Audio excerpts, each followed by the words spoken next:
mais qui sont exceptionnelles, qui ne sont pas vraiment alarmantes par rapport au chiffre global qui est évalué chaque année. Et là, vraiment, c'est grâce aux efforts déployés par les collègues et les présidents des tribunaux aussi. C'est vrai, on commence à se réveiller, mais quand on voit aussi, par exemple, les affaires pendantes chez les juges d'instruction, c'est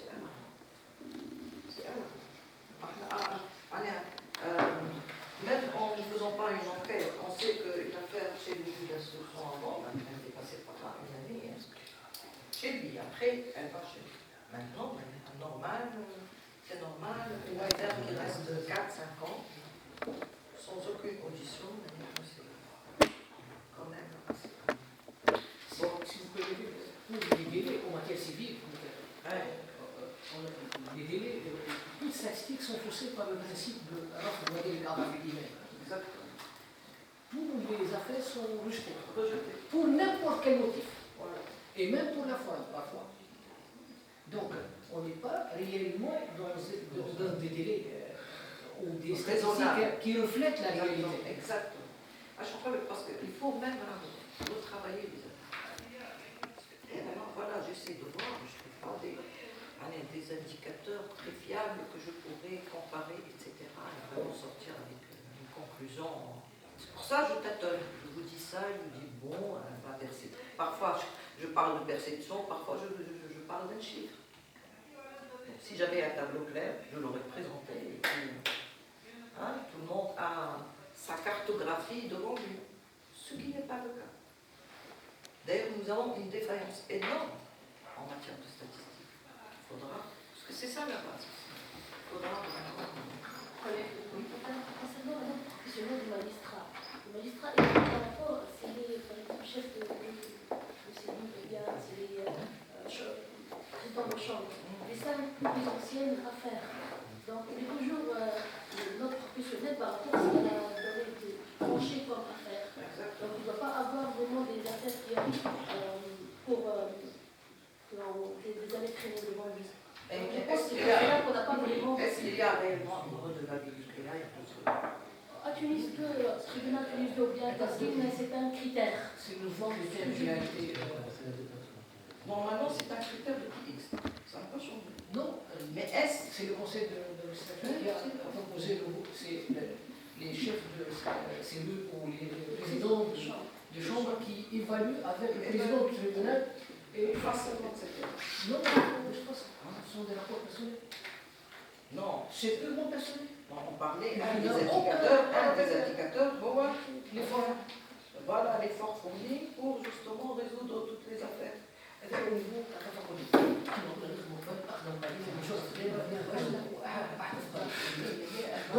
mais actuellement, on parle de rapport personnel. Ça, c'est un autre volet qui n'est pas vraiment notre manière. Le président du tribunal demande au président de chambre pour demander s'il y a une affaire qui a beaucoup traîné, pourquoi.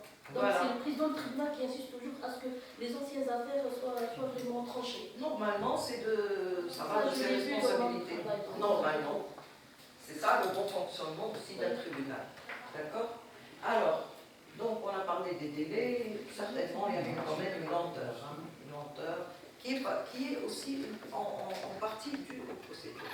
C'est pour ça qu'on est en train de travailler sur le code de procédure civile et commerciale, entre autres, pas seulement le code de procédure pénale, justement pour alléger les délais. Parce que parfois, c'est pas la faute du magistrat, c'est pas la faute du justiciable non plus, mais c'est les procédures qui sont très très longues et très très longues.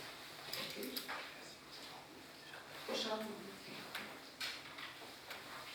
Prochain slide. Alors, moi, je n'ai pas mis de solution, parce que je n'ai pas de solution, j'ai des pistes de réflexion, après de improviser, et de solutions, et qui sont juste des idées. Réformer l'aide judiciaire, par exemple, d'accord. Multiplier les outils, mécanismes, programmes d'information et d'accès aux droits. Encourager l'action de la société civile. Révision des lois, procédure civile et pénale, on en parlait, conversion de certains délits, innover dans les mécanismes de règlement des conflits, donc on utilise tout, la médiation, l'arbitrage, etc. modernisation d'infrastructures, informatisation, accès à distance, bonne gouvernance, et à la fin, j'insiste aussi sur la coopération internationale. D'accord? Il y a des méthodes aussi, des outils qui sont là, qu'on pourrait partager avec d'autres pays, nos partenaires, eux nous aider aussi dans ce travail-là. Voilà, merci pour votre attention.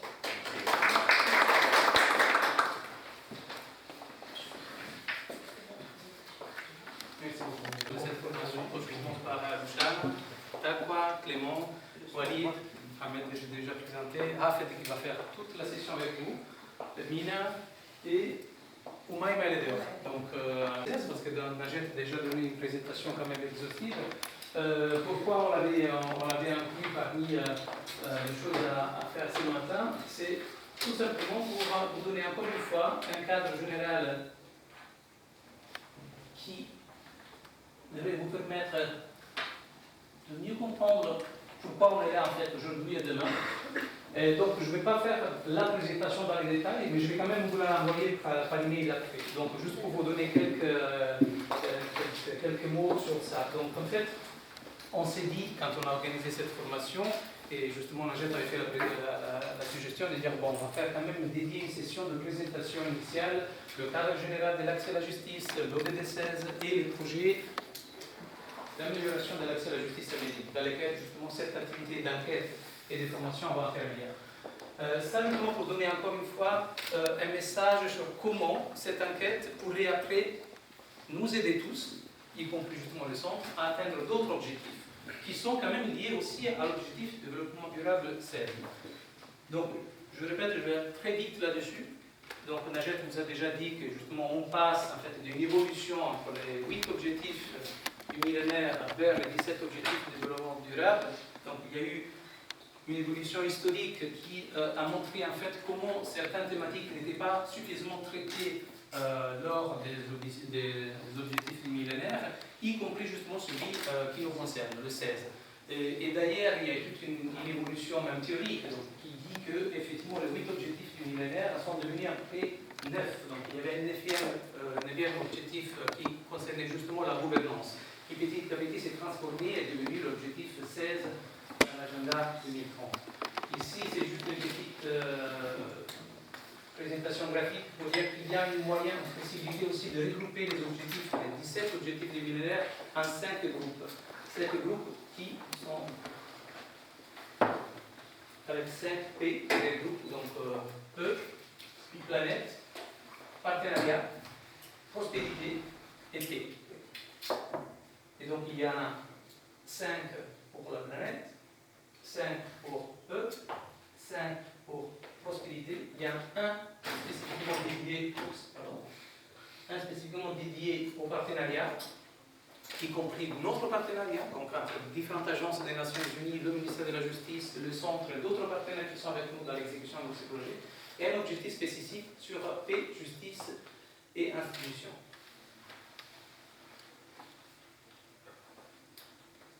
Donc ça c'est un principe de base des différents objectifs de développement durable. C'est l'universalité. Les objectifs et cibles sont pertinents pour tous les acteurs, sans aucune distinction. Ça ne veut pas dire qu'on est tous exactement au même niveau, mais nous concernent tous. Donc tous les pays du monde sont concernés. Ça c'est une différence assez importante entre les objectifs du millénaire et les objectifs de développement durable. Intégration, en fait, c'est pour essayer de créer l'équilibre entre les 3 dimensions du développement, donc social, économique, environnemental. Ça, c'est aussi une chose qui a été intégrée dans les objectifs de développement durable. Et, dernier critère, ne laisser personne pour compte, ou des côtés. Donc ça, c'est un principe qui guide toute l'agenda de développement 2030 et qui guide aussi justement notre projet. Donc c'est la raison pour laquelle, quand on parle d'accès à la justice, on se pose toujours la question, est-ce qu'on est en train de garantir l'accès à la justice pour tous? Et ça, c'est la... En fait, ce mot supplémentaire pour tous nous aide toujours à comprendre quel est l'effort supplémentaire qu'on devrait faire pour être en mesure de pouvoir dire est-ce qu'on a fait de notre mieux pour pouvoir garantir à toute la population, là on parle de Médine, mais en général pour la Tunisie, d'avoir les mêmes possibilités d'accès. Et Najat a déjà donné plusieurs exemplaires de comment parfois on pense avoir un accès équitable, mais par exemple on a parlé justement de la difficulté de trouver certaines expertises à Medellín, donc c'est un coût supplémentaire, c'est la distance géographique qui font que même le même affaire, quand il est à Medellín ou à Tunis, il va avoir une accessibilité totalement différente en termes de coûts et de capacité du citoyen de pouvoir bénéficier du service judiciaire. C'est juste une petite représentation graphique pour voir la complexité d'interaction qu'il y a entre les différents objectifs de développement durable et aussi ces différentes cibles. Là encore une fois, donc on a au total 17 objectifs, 169 cibles et 244 indicateurs. Les indicateurs justement nous permettent de pouvoir mesurer la progression du travail qu'on est en train de faire. Comme nous, on a aussi des indicateurs au sein de chaque projet, y compris notre projet. Donc, afin de peut-être, on va dire quelques mots là-dessus plus tard, quand on parlera justement de l'enquête et comment mesurer en fait la progression des résultats qu'on va tester maintenant et à la fin du projet vers 2021. Je vais aller très vite là-dessus. Donc, ça, c'est le concept de base de l'objectif de 16 que Najat vous a déjà présenté. Quelques exemples de mots-clés. Donc, la lutte contre les menaces d'homicide, la violence contre les enfants, la torture, la traite des êtres humains, la violence sexuelle est importante pour promouvoir des sociétés pacifiques et inclusives au service du développement durable.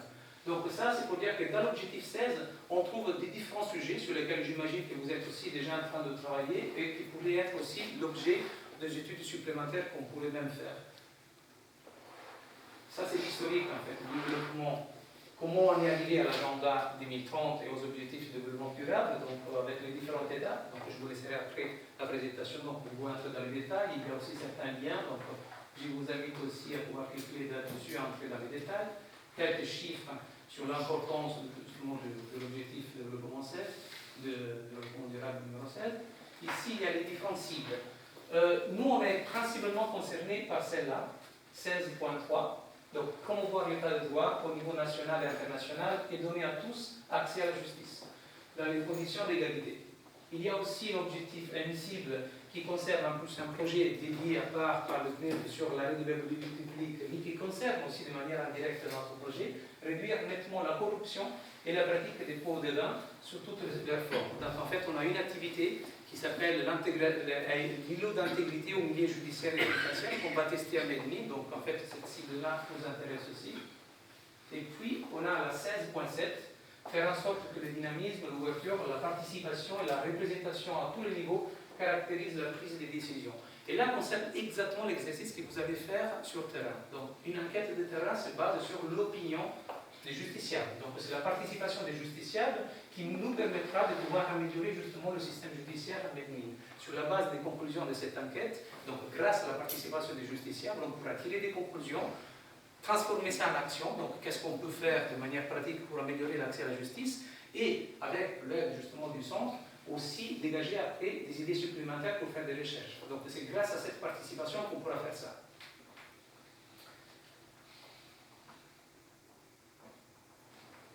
Et voilà. Donc ça c'était juste une petite introduction sur l'ODD 16.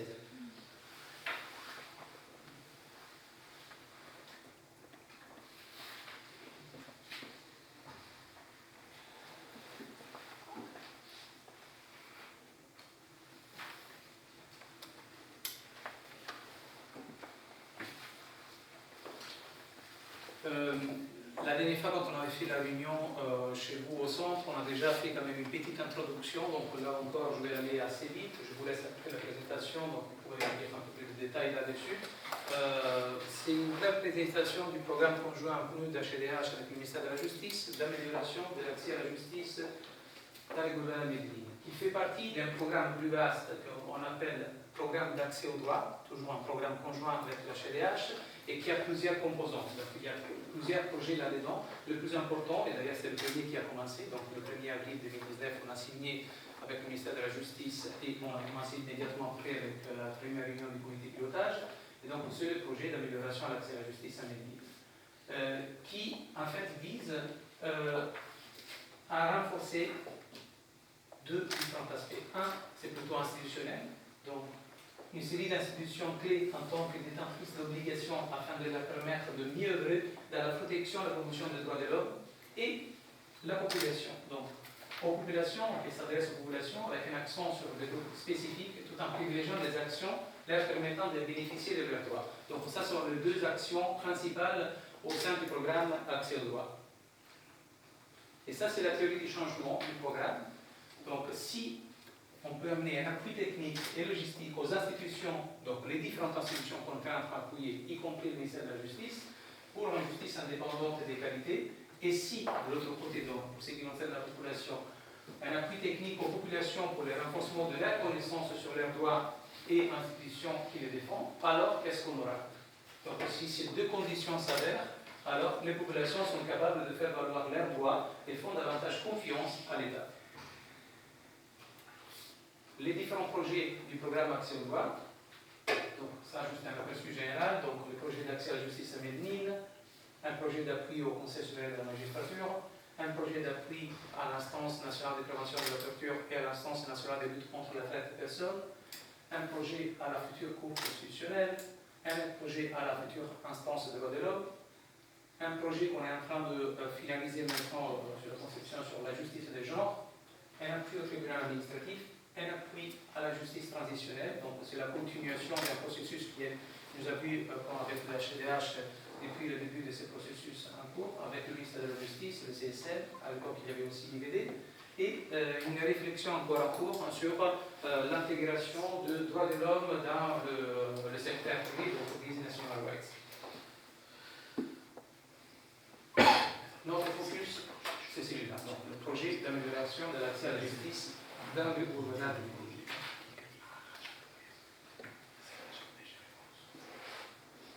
Donc on dit un programme conjoint entre le PNUD et la HCDH pour appuyer le ministère de la Justice à renforcer le système juridique et judiciaire de protection des droits des citoyens, en particulier les femmes, les jeunes et les groupes vulnérables, pour qu'ils soient plus accessibles et conformes aux standards internationaux. Il y a une série d'activités qu'on est en train de mener déjà et qu'on compte mener d'ici la fin 2021 qui répond à des résultats attendus avec des objectifs clés. Donc, il y a un premier objectif qui concerne justement le renforcement des capacités de l'institution en question, donc de l'appareil judiciaire en général à Medellín. Le deuxième effet qui concerne la population. Et le troisième effet, c'est la gestion des connaissances. C'est là-dedans que cette activité de l'enquête et de la formation d'aujourd'hui s'inscrit. On va les lire vite ensemble. Donc, le premier effet, donc l'objectif, c'est viser les détenteurs d'obligations avec un appui à l'opéralisation de la Cour constitutionnelle, du Conseil supérieur de la magistrature, des tribunaux administratifs, des instances de droits de l'homme, donc les différentes instances et institutions avec lesquelles on travaille. Le deuxième, c'est viser les détenteurs de droits avec les interventions pour informer la population de leurs droits et les accompagner de la saisine des institutions appuyées dans le cadre de l'effet 1. Donc, une fois qu'on a renforcé les capacités des différentes institutions, alors après, on va renforcer la connaissance de la population par rapport à leurs droits et à comment saisir ces institutions. Et avec l'effet 3, c'est un effet transversal qui est focalisé sur la gestion et le partage des connaissances. Donc, chaque fois qu'on fait une activité, qu'on mène une étude, en fait, on produit une connaissance au sein du projet et au sein des différents projets, soit au niveau local que national et aussi international. Donc, comment faire en sorte que cette production de connaissances puisse être après utilisée et mieux utilisée une fois qu'elle est partagée avec les autres acteurs. Alors, là, on rentre maintenant dans les différents résultats attendus de l'effet 3 du projet d'amélioration de l'accès à la justice à Medellín. On va les lire ensemble et puis on va se focaliser sur celui qui nous concerne. Donc, mettre en place un comité régional de coordination pour l'accès à la justice. Donc, en fait, la première action qu'on a fait à Medellín, donc on a signé le document de projet le 1er avril ici, on est parti la semaine successive, on a fait le comité de pilotage à Djerba. Et plus ou moins un mois et demi plus tard, justement parce que le comité de pilotage avait pris une décision de pouvoir décentraliser le plus que possible, pas la prise des décisions, mais plutôt les suivis du projet, on a créé un petit comité local de suivi des activités. Donc, une partie des acteurs qui avaient déjà participé au comité de pilotage se sont réunis le 16 juin à Djerba pour pouvoir faire le suivi des activités. Donc, on a décidé ensemble des choses basiques mais importantes. Quand il faut faire la formation, où est-ce qu'il faut la faire, qu'il faut inviter, comment impliquer certains acteurs. Donc, c'était vraiment l'implication des acteurs locaux. Donc, ce comité régional, il est en fonction. D'ailleurs, on aura la deuxième réunion du comité régional à Djerba le 30 novembre. et donc qui nous permettra de faire le suivi des activités déjà réalisées, celles en cours maintenant et celles qui restent encore à réaliser d'ici la fin de l'année. Et en 2020, en janvier, on commence avec une nouvelle réunion du comité pilotage qui va approuver le plan d'action pour les activités 2020. Même pour vous donner un peu de détails sur la gouvernance en fait, du projet. Élaboration des rapports sur les bonnes pratiques, projet pilote réussi, comprenant les recommandations de généralisation au niveau national. Donc là, encore une fois, chaque fois qu'on arrive à pouvoir dégager une thématique, à élaborer un rapport, est-ce qu'on peut essayer de voir comment cette thématique développée à Medellin, donc sur la base de données de Medellin, peut être aussi généralisée au niveau national. Mettre en place des mécanismes pour assurer l'échange régulier entre les différentes juridictions du gouvernement et du pays. Enquête de perception et étude d'analyse de la situation au début et à la fin du projet. Donc on est exactement dans cette activité ici. On comptait faire une enquête de perception pour pouvoir avoir des données fiables maintenant et à la fin du projet. Donc on est vers la fin de l'année 2019, on va faire exactement le même exercice à la fin de 2021 pour pouvoir mesurer la progression ou pas. Il pourrait y avoir des données, par contre, qui montrent qu'il y aurait une dégression, parce que justement l'objectif, ce n'est pas celui d'aller forcément vers une direction prédéterminée, c'est justement pour mesurer qu'est-ce qu'on est en train de faire. Cette enquête nous permettra de pouvoir pas seulement mesurer la progression ou pas de nos indicateurs, donc si on est en train de faire un travail de qualité ou pas par rapport aux résultats attendus, mais aussi tout simplement dégager des thématiques qui pourraient être intéressantes et qu'il faudra justement développer, qui pourraient aussi ouvrir des portes à d'autres réflexions dans l'avenir, pas seulement sur Medellin, mais aussi au niveau national. Mise en place d'une consultation nationale sur l'accès à la justice qui inclut une composante de violence faite aux femmes et une composante d'élimination des dispositions législatives discriminatoires à l'égard des femmes. Donc là aussi, c'est une consultation qu'il faudra réfléchir comment la faire et la mener, mais qui a un focus spécifique sur une thématique d'ailleurs qui est d'actualité bientôt. Donc on rentre bientôt le 25 novembre dans les 16 jours d'activisme. Cette année, justement, c'est sur les violences faites aux femmes. Donc on sera peut-être appelé à développer quelque chose là-dessus. Et puis, ça aussi, c'est une chose que Najat a déjà mentionné sur ce qui concerne l'accès à la justice en général. Elle a aussi donné des exemples concrets sur l'appui que le ministère de la Justice est déjà en train de donner pour faciliter en fait un système d'aide légale, au sens large du terme, avec des exemples concrets de la vie. Et il y a un deuxième produit, donc un deuxième résultat attendu, qui concerne toujours cet effet 3, donc le partage des connaissances. Et la coopération internationale, y compris celle sud-sud et triangulaire, en matière d'accès à la justice, est renforcée. Donc, organiser les missions d'études, faciliter la participation à des conférences et ateliers internationaux sur la thématique de l'accès à la justice, faciliter la participation à la 4e conférence internationale sur l'aide légale et organiser une conférence internationale en Tunisie sur l'accès à la justice.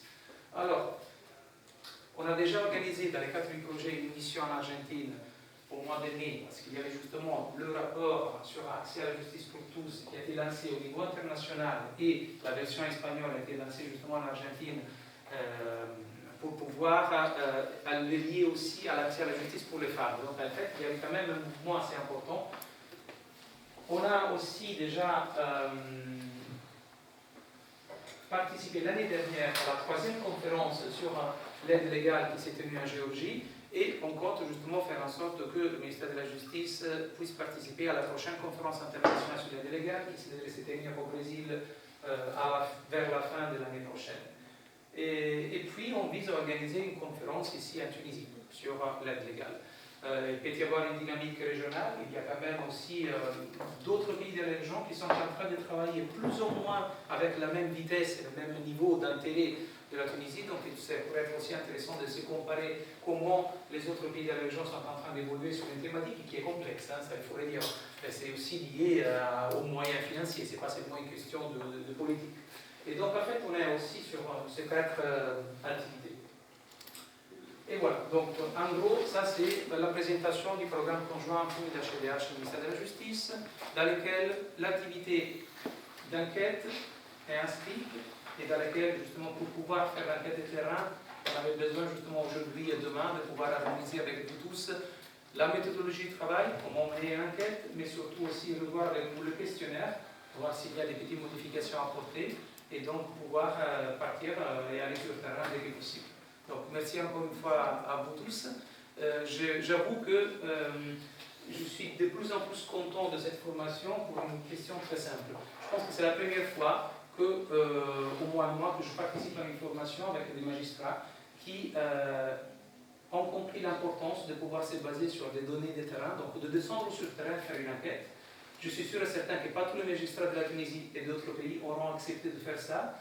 Ce qu'ils acceptent, je pense qu'ils ont tout simplement compris que c'est à partir de ce type de données de terrain qu'on peut réellement dégager des données importantes pour pouvoir développer une recherche. Donc merci à vous tous pour cette participation, je trouve très importante. Et je vous souhaite vraiment un bon travail pour la suite de la formation aujourd'hui et demain et pour la suite de cette collaboration que j'espère pouvoir être longue et fructueuse comme nous tous on la voit. Merci encore.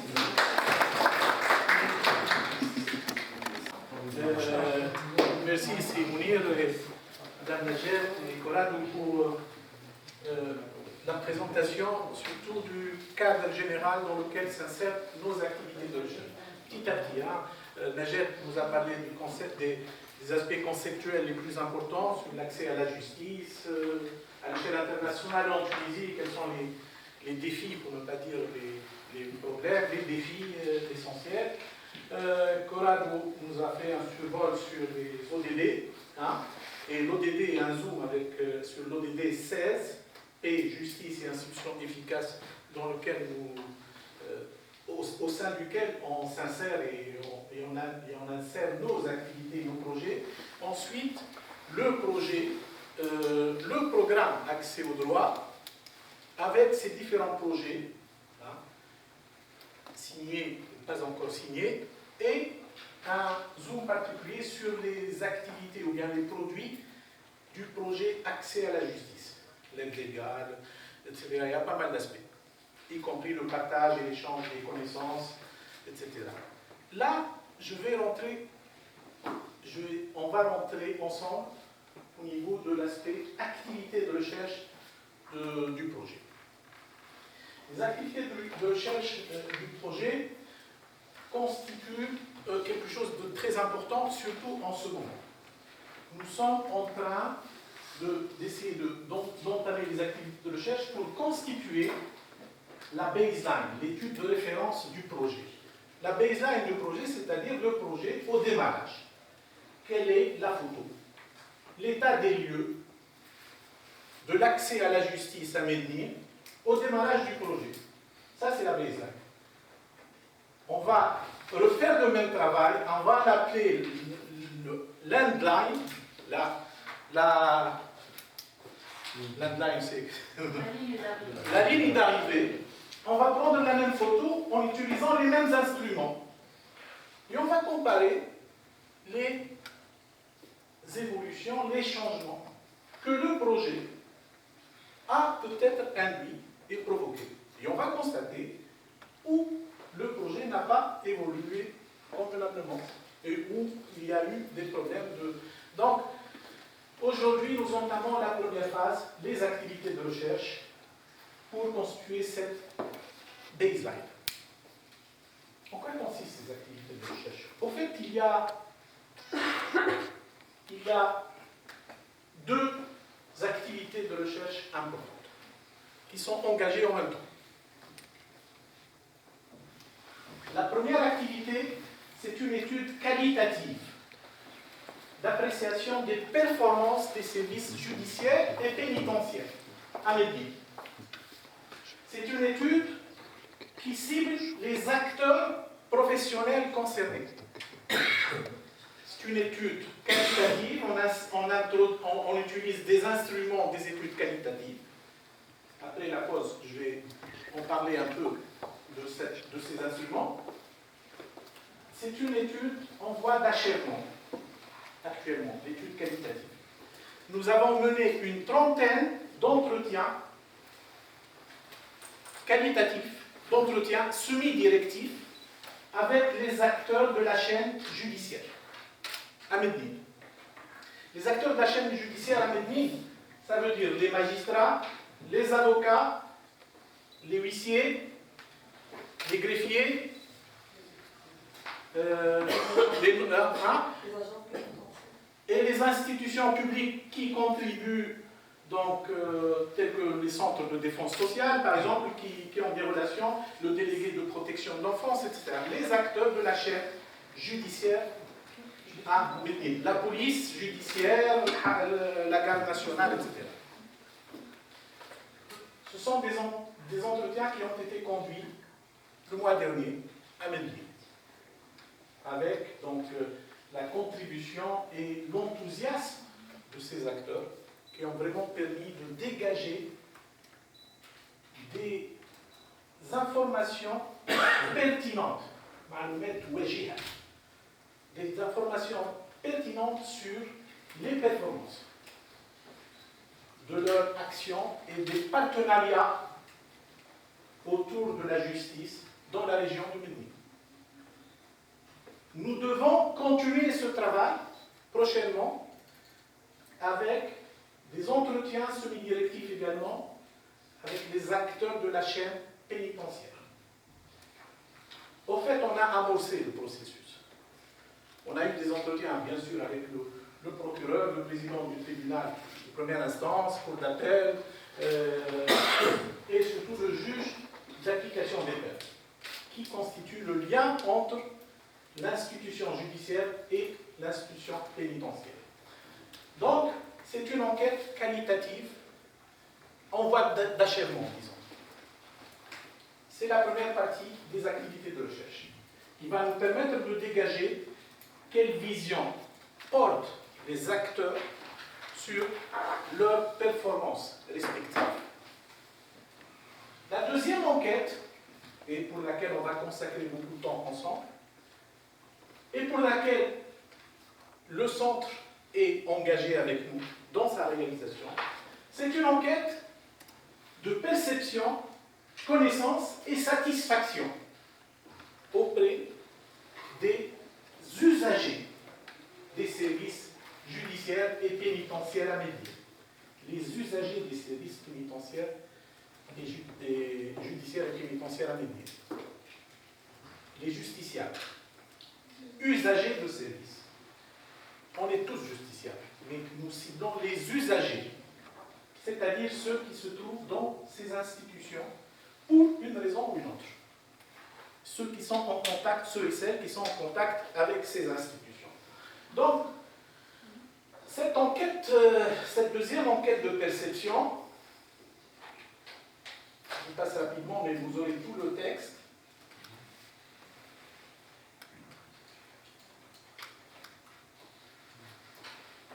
Elle a pour objectif général donc d'estimer, d'apprécier les niveaux de connaissance et de perception de la population des usagers de services judiciaires à Médine, leur niveau de connaissance par rapport à leurs droits, par rapport aux services et procédures judiciaires et pénitentiaires disponibles. Donc, on va essayer de mesurer la connaissance, les perceptions, les motifs de satisfaction et ou d'insatisfaction des usagers. On a parlé tout à l'heure des délais. Ça, c'est un des motifs d'insatisfaction majeur. Il y a d'autres motifs d'insatisfaction chez les usagers. Le coût. Le coût. Et par rapport au coût, vous allez voir qu'on veut adopter une mesure pour mesurer le coût d'une affaire de justice. Et mesurer le coût à partir du point de départ de la personne qui a une affaire en justice, c'est-à-dire à partir du moment qu'il quitte sa maison pour aller au tribunal. On mesure le coût et on va essayer d'utiliser cette approche budget-temps alloué à une affaire judiciaire. Est-ce que je peux te poser une question, si vous permettez? Pardon? Est-ce que cette mesure du coût sera ciblée par rapport au type d'affaires? Parce que le contentieux civil, le contentieux pénal, le contentieux commercial, le contentieux cantonal, le référé, tout ça, n'ont pas les mêmes coûts, ils n'ont pas les mêmes délais. Vous avez entièrement raison.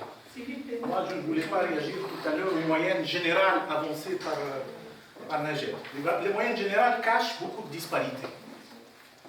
Et le temps d'attente, la durée d'une affaire judiciaire en Tunisie, elle était de 3 ans, hein, en moyenne. Elle ne veut pas dire grand-chose.